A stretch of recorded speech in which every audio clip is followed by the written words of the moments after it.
There's so much going on at the same time in the world, as the East Coast is bracing for snowstorms and have already had some snowfall. And, the Carolinas, we're about to get snow. We haven't had real snow in about 5 years.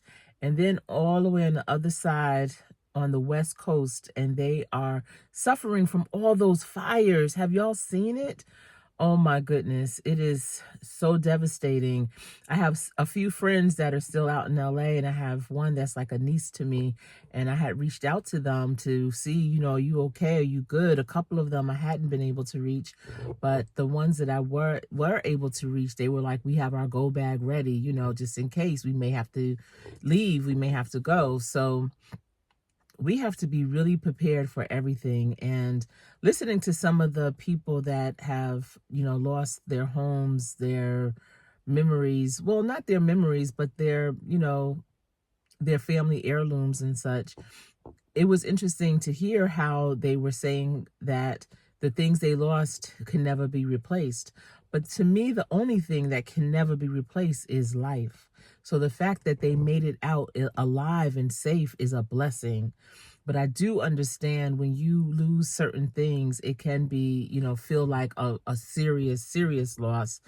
And I was just wondering, have you considered, I mean, at this point, it's every man, woman, and child for themselves, because these things can happen anywhere, any given Sunday. You just never know. I mean, I'm thinking about the hurricane and the impact of the flooding and such up in Asheville, North Carolina. That type of flooding had never happened before. So there's many places in this country where environmental things are going on that has never happened there before. So you can't say, oh, that won't happen here. You just never know. So I feel no matter where you live, if you live inland, on the outskirts, on, ocean front, in the mountains, on the hilltops, whatever, that you always need to be mindful of what could happen and what would you do. Do you have your items, your, personal items that are your dearest things in a place where you could easily grab them? I know for me, the most important things would be pictures. But then, you have your pictures, you put them on the iCloud so that no matter what, they will be accessible. Also, having all of your important documents in one place, not just in a file cabinet, but having them in an expandable folder that you could just grab and go. So many people have them in folders and file cabinets. They got to go through them. No, I've always, I mean, probably since we got married, kept all of our important documents, our passports, license, birth certificates, insurance papers, things like that, in one accordion file that I could just grab and go. And the other things to me, other than the lives of my family, are not that important. They are definitely replaceable. I remember, when my son was first born, he was born on a Friday. And on that Saturday, I had to leave the hospital because there was a hurricane coming through. We were in New Orleans. And that Sunday early morning, we found ourselves in the Superdome, my mother-in-law and I, and our dog Dino. And, I remember that Saturday night when I got home, grabbing things that I felt were important. And they were those types of important papers, all of my jewelry. Make sure, hopefully you have your, really important jewelry in a safe, but that they're all in a pouch together. You can have, your diamonds, your pearls, rubies, whatever, gold, platinum, whatever, in separate bags, but then have all of them in one big bag, some type of satchel, so that you could just grab it and go. When you have to start gathering things, it can make it very, very challenging. But I remember, looking around our home and thinking, okay, this is what, I definitely want to take with me. Maybe it was a blanket that my great aunt had made, things like that. And, just putting them so that we can grab and go. Now,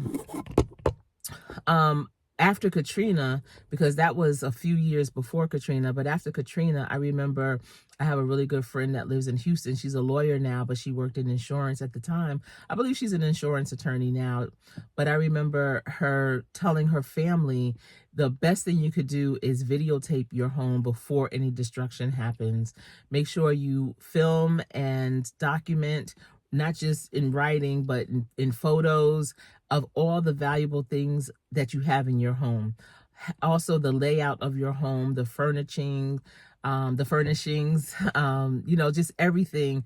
And the video is great because it's time stamped and it's what you would use for insurance purposes. When you don't have it, it's your word against whoever wants to listen. And so you want to definitely make sure you have all of that documented. One thing I learned, I had to take a defensive driving class, which listen, it wasn't because of drinking or anything like that. It's just something that I wanted to do and was glad I did. If you can, and wherever you live, I recommend you take a defensive driving class because it teaches you, how to be more of a defensive driver. We have a lot more drivers on the road, but one of the things that it taught me was to always pull into a parking space, like back in, not pull in frontwards, but always back into a parking space. And looking at the videos regarding California, I heard someone say that it was recommended that they all back into their driveways in case they had to leave really quickly.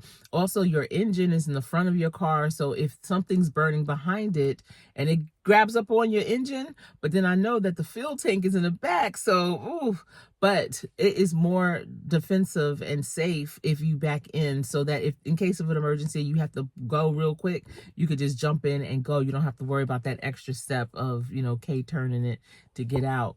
But that's all I wanted to say, just almost like a public service announcement, PSA, for you to consider, how would you respond in a tragic or a devastating situation like the fires that they are experiencing in California.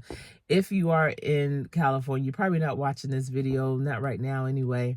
I really send all my prayers to you. I hope that you all were able to survive and escape unscathed.